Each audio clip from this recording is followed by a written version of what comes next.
So it's been a while since I've been on. Um, let's see. I think I did maybe a couple of live streams uh, since September, but I was gonna upload a video. Um, wait, was it in September? Actually, I was getting ready to upload a video. It was going to be in defense of raw milk, I believe.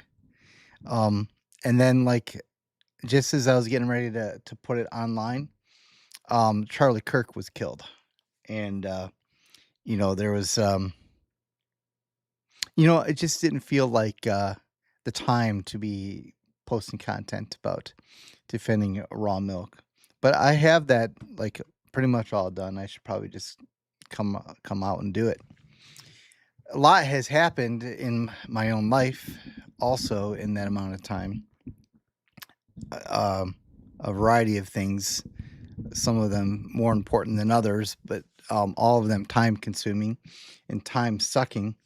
But that doesn't mean that I haven't been watching and monitoring the world and thinking about what's happening and analyzing things. And as always, if you look at my previous posts, um, my content, basically my premise is we're on our own, and that's just the unfortunate truth about it. Um, I don't think it matters who the president is, who the Congress is.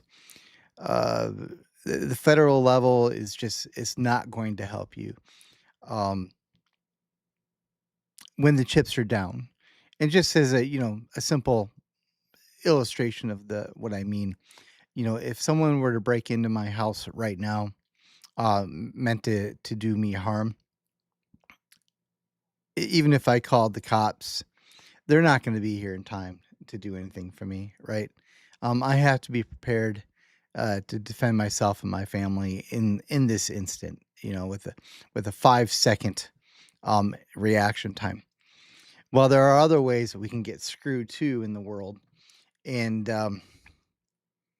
by the time that the people who are in charge figure it out, let's say hypothetically, or as an example, the high costs of housing that lots of people have observed and are talking about, and certainly very real. By the time that they resolve that, they, uh, you know, we're gonna end up doing a lot of suffering. So you can complain about the high costs of housing all you want, but ultimately we're on our own. So uh, you can complain, but you better start doing something. And if your only set of solutions are the political ones, at the federal level, a you're an idiot. Why would you do that? Um, and B, you're gonna be stuck in whatever bad situation that you're in, forever and ever. Um, yeah, I mean, the whole idea. Well, I mean, this is why you're an idiot. The whole idea that your first go-to idea for solutions is to hope that 250 million or so people all vote for the policies that will help you in your situation, and then they'll vote for the Congress, they'll vote for the representatives, the Senate, the president, and then the Supreme Court, and then you hope that the president is able to appoint the people that you want, mind you. And then finally, after a couple years of that, they finally get around to solving your problem. I mean, if you think that's where your salvation is, you're on the wrong channel. Okay, how about we just put it that way? You're on the wrong channel.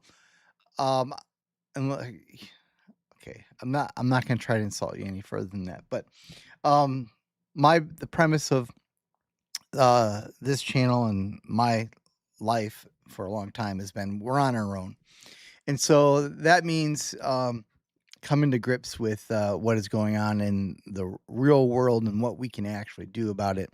And as you might expect with that context, a bit of a not a full blown prepper, but kind of you know semi prepper. We'll say,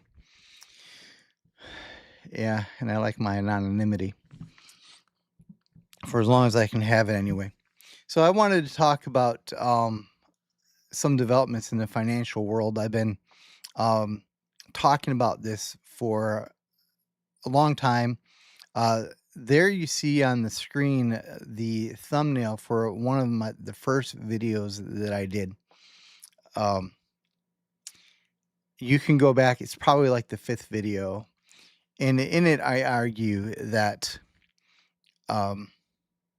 there's only really 2 things that I was buying at that time, and that was silver and it was bullets.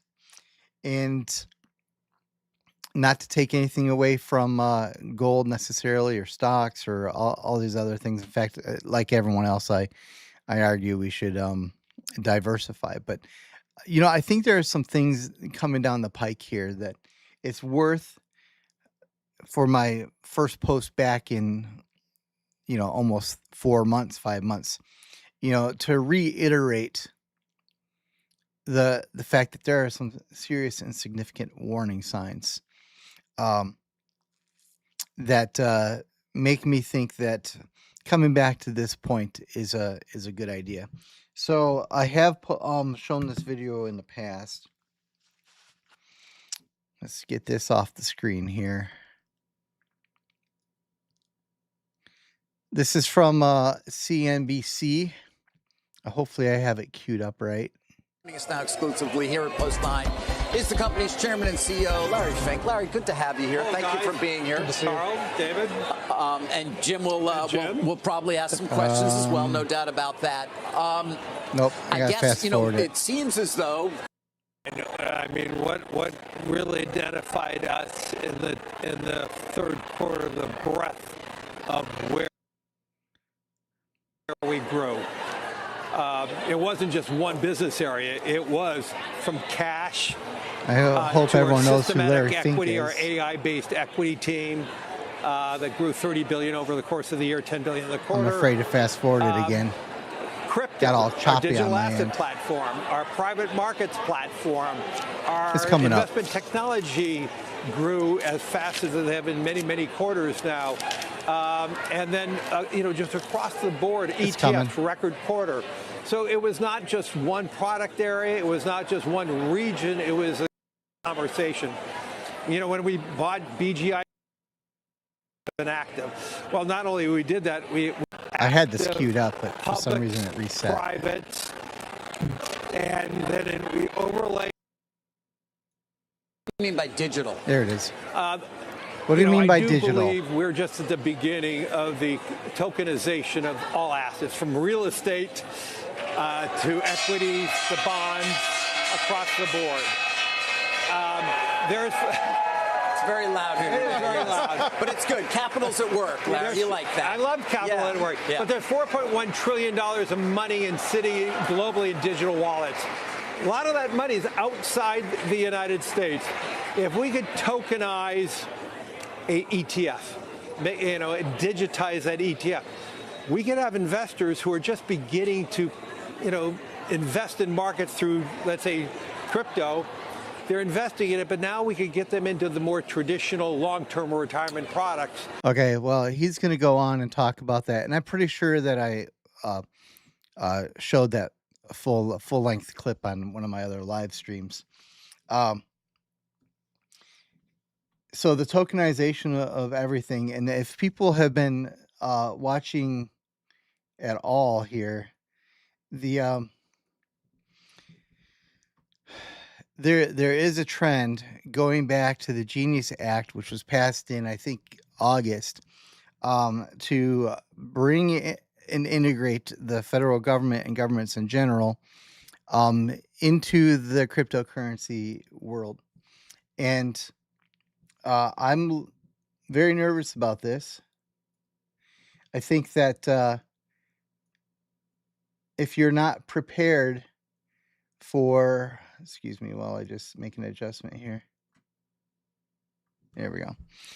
If you're not prepared for what that might mean, you could end up losing out pretty good. And so, for example, things that are being talked about, and I'll just sort of mention one of them, um, is the intentional devaluing of our dollar in order to save us from the crushing weight of our national debt, and and end up. This is a hypothesis that is out there, devaluing the U.S. dollar basically to extinction, ending our currency and reissuing another one, which will be digitally based.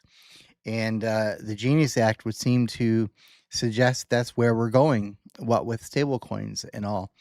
So, the first takeaway, if that happens, and here you have Larry Fink talking about tokenizing everything, so that means everything's going to be on the blockchain, presumably also the currencies. You don't want to have a lot of cash in your bank account. You want to have assets. It's very important that you do that, um, because if you've got $10,000 in your bank account right now, and they've already been devaluing it, right? But the value of that goes down to a penny. What good is your $10,000? Then Trump is smart. If they do something like that, they're going to try to save the middle class. They'll you'll have to turn in your dollars. They'll reissue your digital currency, but it won't be at the value that you wanted it, because it will have already lost value.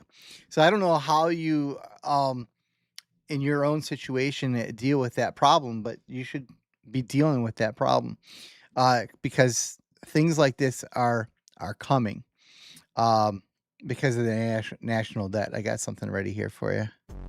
There we go. Yeah, it just keeps on going, right? Just keeps on going. They just will not stop. And then we'll talk. That's always on my mind.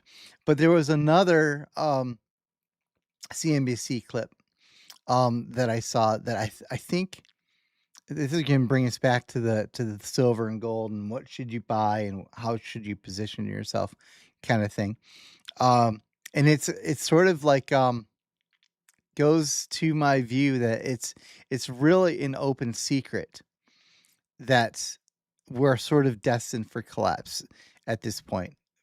And I think they plan on orchestrating it for a gentle um, fall, a gentle collapse. That is what I think that they want. But I think they know that. The people who don't know that are the people who consume only mainstream media, really old people who watch NBC at 6 p.m. and that's like their sole source. They're not going to know about any of this stuff. And if they digitize things, that 70-year-old, the kind that I'm talking about, they're going to have to use their phones for every transaction. They're going to be lost, right? It's just going to be a calamity. But so here's an example of a CNBC clip where I think they let the bullet out of the bag, we'll say. So I have this queued up also. Hopefully it'll. In September, when things started to get kind of wild, you saw the kind of risk off take the wind out of Bitcoin, and you saw that risk off and nervousness really like give gold and silver another leg up. So Scott, I thought it was interesting at the beginning of the show when you were saying there's all this enthusiasm, all this bullishness by the fund managers, because what I'm seeing at the client level is that's not there. And I had a conversation with a client yesterday. Your clients aren't bullish? No, they're nervous. Maybe their fund managers making them No, I don't think so. less bullish. I don't think so. But I had an interesting I client mean, conversation. you don't think that has anything to do with it? No, I think maybe some people are coming to me because they're a little bit nervous. But listen to this. So this guy said, hey, let me take my dividends out, and whatever I don't spend, I'm going to go to the coin store, and I'm going to buy gold. And I said to him, you know what, it's probably overvalued. And he said, you know what, I don't care. Because if things go really bad, and this guy is no doomsdayer, but he said, if things go really bad, it just makes me feel good. Tell me to buy bullets. By the what way, he's really doing is just... Okay, so did you hear that? Tell them to buy bullets. Here, let's go back. So this is, she's got wealthy clients. Let's just kind of Let's go back. Listen to. I wanted you to hear the tell them to buy bullets part, but I think her reaction, her interactions with her wealthy clients are also revealing. So, I don't know if I brought it back to exactly the same spot, but Had an interesting I mean, conversation. you don't think that that has anything to do with it? No, I think maybe some people are coming to me because they're a little bit nervous. But listen to this. So this guy said, hey, let me take my dividends out, and whatever I don't spend, I'm going to go to the coin store, and I'm going to buy gold. And I said to him, you know what, it's probably overvalued. And he said, you know what, I don't care.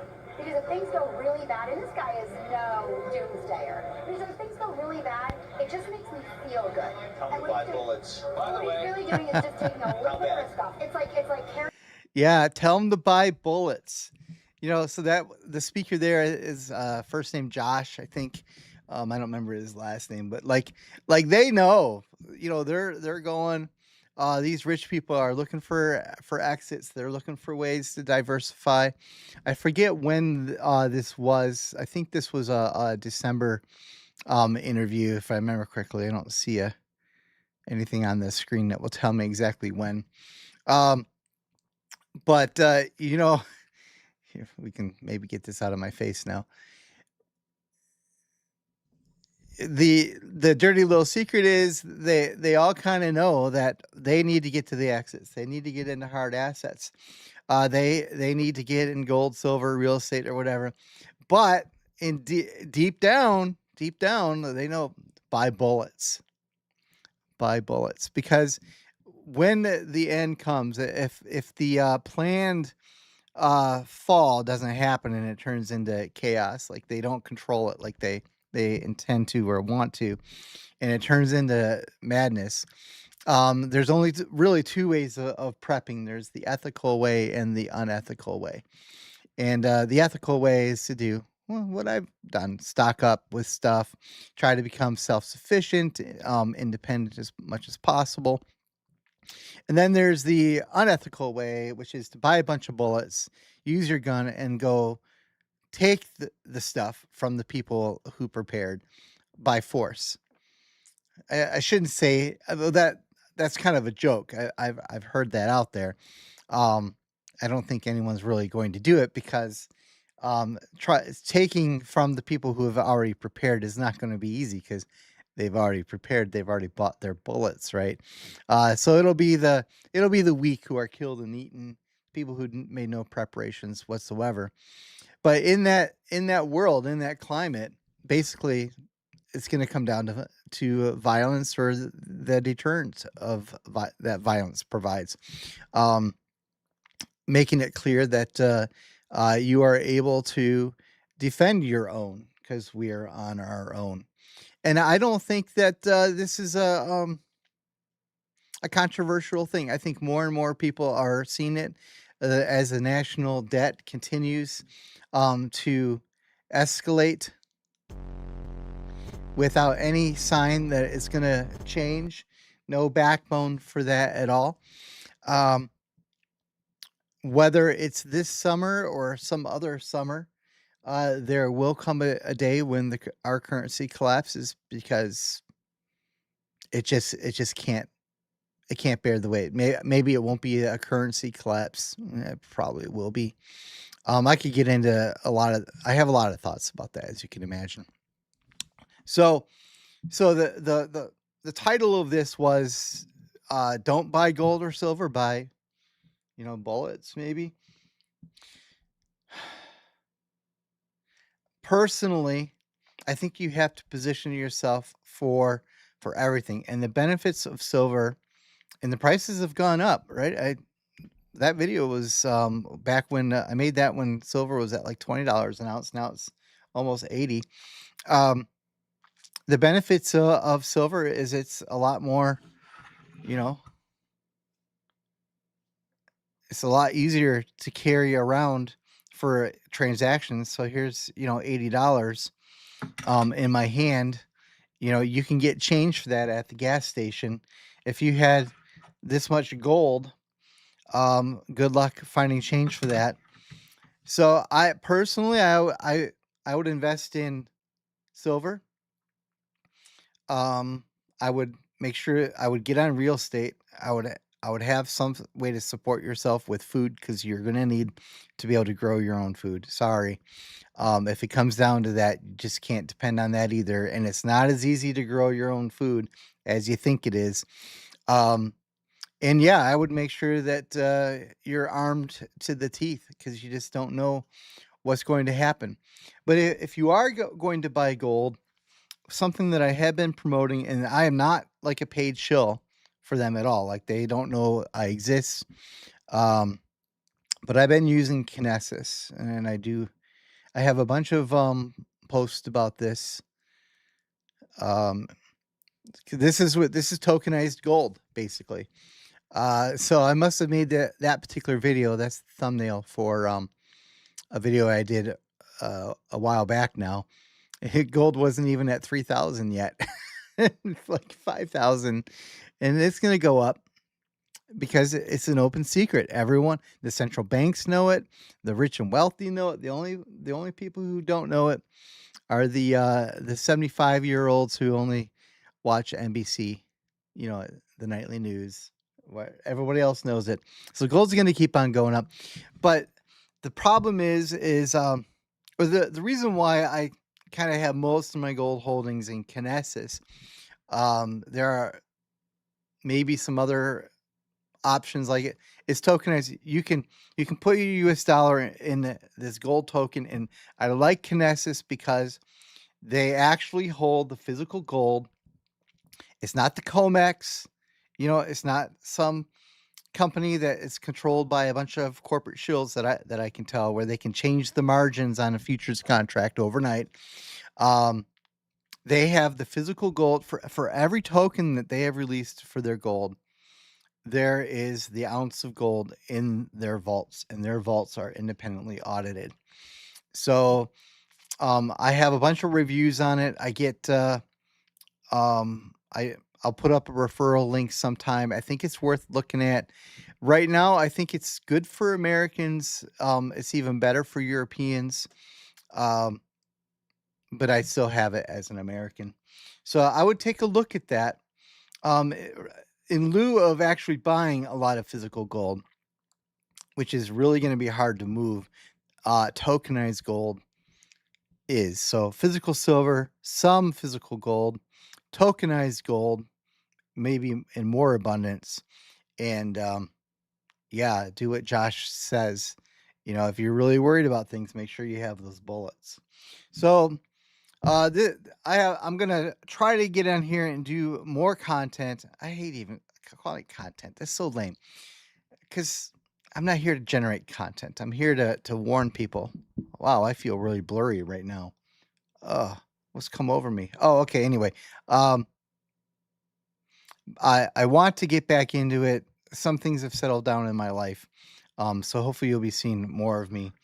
So thanks for what I wanted to say.